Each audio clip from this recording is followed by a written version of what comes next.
Bienvenue dans cette nouvelle vidéo de Programmeur Pro. Aujourd'hui, je suis en Bretagne Sud et plus particulièrement à Vannes. Je vais rencontrer Jean-François Petiot qui nous parle de DUT STID. Bonjour Jean-François. Bonjour. Pourrais-tu te présenter à l'audience? Oui. Alors, d'abord, je vais dire ce que c'est STID, puisque tu as évoqué STID, ça veut dire statistique et informatique décisionnelle. Voilà. Donc, moi, je suis maître de conférence en statistique, enfin, je viens juste d'arrêter. J'étais là pendant 31 ans, et avant, j'étais assistant hospitalier universitaire en CHU, donc j'étais le statisticien d'un CHU à Caen pendant 7 ans. Et donc, je suis arrivé ici en 85 et j'ai été recruté pour développer l'enseignement et les débouchés de ce département dans le domaine de la santé et du pharmaceutique. Voilà, je suis maître de conférence en statistique. Et Deuxième année, c'est ça? alors, j'enseignais en deuxième année et en licence professionnelle, puisque en fait, le bac+2, c'est plus dans les standards, on va dire, de l'enseignement supérieur, puisque maintenant, on est plutôt à des stades de licence, master, doctorat. Et donc, on a créé dans les UT, pour arriver au niveau licence, des licences professionnelles. Et donc, moi, j'ai créé une licence en revenant à mes premières amours, si on peut dire, c'est statistique et informatique pour la santé, avec des débouchés orientés vers les hôpitaux, l'industrie pharmaceutique, l'épidémiologie, voilà. Pour revenir sur STID, quels sont les élèves qui rejoignent STID? Quel bac font-ils? Alors, les lycéens qui arrivent en STID ont soit un bac S, soit un bac ES, en général avec l'option maths. D'accord. Et il peut y avoir quand même quelques bacs technologiques. Et il y a aussi des gens qui n'ont pas eu le bac juste l'année d'avant, qui, en ayant passé sur les bancs de l'université, à se chercher un peu, nous découvrent et en fait arrivent à accrocher l'enseignement supérieur alors qu'ils avaient eu un échec par... Comment se déroulent ces 2 années à l'UT? Alors depuis quelques années, tout l'enseignement universitaire français s'est semestrialisé. C'est-à-dire qu'on ne parle plus de trimestre, on parle de semestre. Et donc, chaque semestre fait l'objet d'un jury et d'une validation. On peut échouer à un semestre et passer dans le semestre suivant, mais il faut que le semestre suivant, après, a posteriori, permette de rattraper le précédent. Donc, dans ce cas-là, on peut continuer vers le semestre, après le semestre 2, le semestre 3, etc.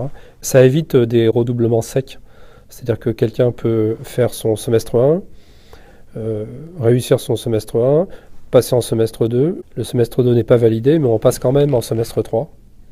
Si le semestre 3 compense le semestre 2, on reste en semestre 3, c'est-à-dire qu'après on passe au 4 et on finit sa deuxième année.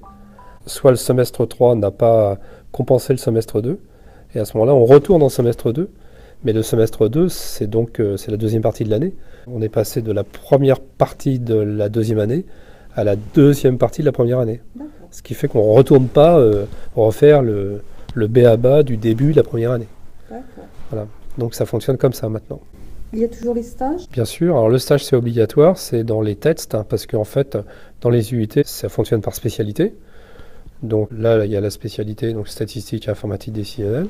Donc cette spécialité elle a un programme pédagogique national qui est contrôlé et validé par une commission pédagogique nationale au ministère, dont j'ai d'ailleurs fait partie pendant une dizaine d'années, quoi. Et donc on a en théorie, je dis en théorie, j'expliquerai après pourquoi, on a tous le même programme. Je dis en théorie parce qu'il peut y avoir quelques variantes.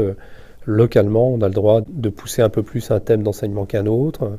On peut donner un peu plus de poids, mais c'est marginal malgré tout. Puis après, ce qui fait la différence entre les différents départements, parce que ça peut être une question que les gens se posent s'ils veulent s'inscrire en STID, parce que des départements STID, il y en a 12 en France. Donc il y a un site STID France, ce qui permet de voir toutes les formations qu'il y a en France. Ce qui peut faire la différence après, c'est les réseaux de chacun de ces départements. Le tissu socio-économique qui les environne peut amener des variantes. Par exemple, il y a un département STID à Grenoble. Grenoble, c'est la région Rhône-Alpes, c'est assez industriel. Donc il va y avoir des emplois, des stages, les enseignants vont avoir des relations avec l'industrie chimique, avec des industries beaucoup plus qu'à Vannes, où c'est beaucoup plus tertiaire. Bon, puis après, même si c'est le même programme, les enseignants, c'est pas les mêmes. Donc chaque enseignant, il vient avec son histoire. Moi, je suis venu avec mon histoire d'hospital universitaire. Et donc, évidemment, j'avais un réseau dans le domaine de la santé. Selon les enseignants, selon leur histoire et leur réseau, eh bien, ça crée aussi des différences entre les départements. Ce qui fait qu'il y a des départements qui sont bien connus dans certains secteurs d'activité en France. Donc par exemple à Vannes, on est très connu dans le domaine de la santé, mais on est aussi assez bien connu dans le domaine du marketing. D'ailleurs, ça correspond à une autre licence professionnelle qui s'appelle Statistique décisionnelle en marketing, qui est ici. Et on est aussi très bien connu dans les applications avec le logiciel SAS. Le département STID, là, il fête ses 45 ans en 2017. Ça a très certainement été le premier département STID à introduire SAS dans ses enseignements dans les années 80, à l'époque où très peu de gens connaissaient SAS. On a aussi une licence professionnelle qui est orientée sur les outils du décisionnel et notamment avec l'utilisation de SAS. Donc ça, c'est des spécificités des départements.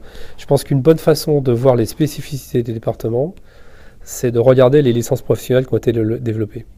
Ça montre quels sont les créneaux les plus porteurs et les plus développés dans ces départements. Une partie de vos étudiants partent à l'étranger. Oui. Peux-tu nous parler un peu de poursuite d'études en Angleterre, au Oui. Royaume-Uni? Alors en fait, ça a très bien marché avec l'Angleterre pendant une quinzaine d'années.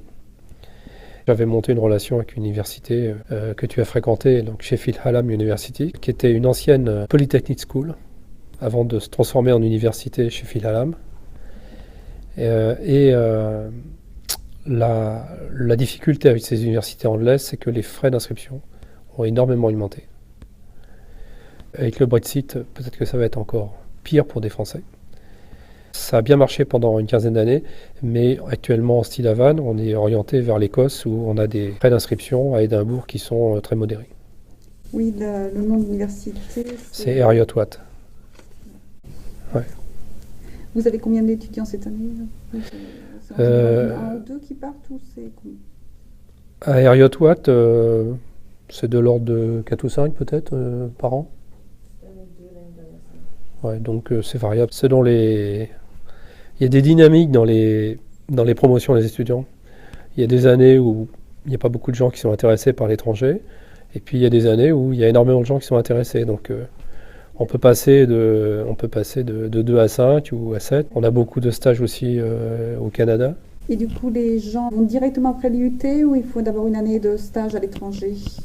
À Sheffield Hallam, ce qu'on avait mis en place, c'était que Sheffield avait un bachelor en 4 ans.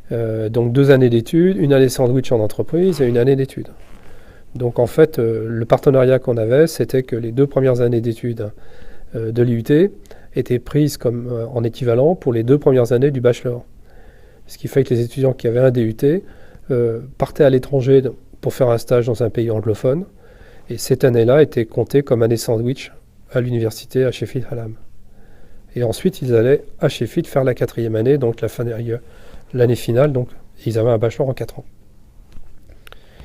Mais voilà, ça, pour le moment, avec les Anglais, ça n'existe plus.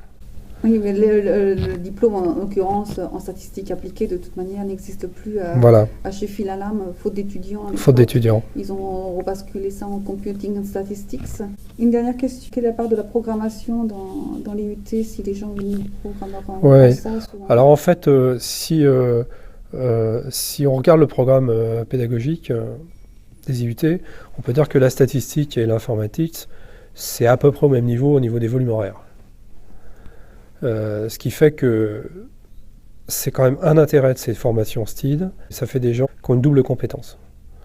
Donc c'est pas le statisticien qui ne sait pas programmer une ligne, et c'est pas le programmeur qui n'y connaît rien en stats. Donc ça, c'est quand même très apprécié par les entreprises, parce que même si ensuite on développe plus un côté que l'autre dans ses poursuites d'études ou dans son emploi, avoir la culture, avoir la connaissance de ce qui se passe de l'autre côté en informatique ou en statistique, ça facilite le dialogue avec les collègues et ça facilite son propre travail.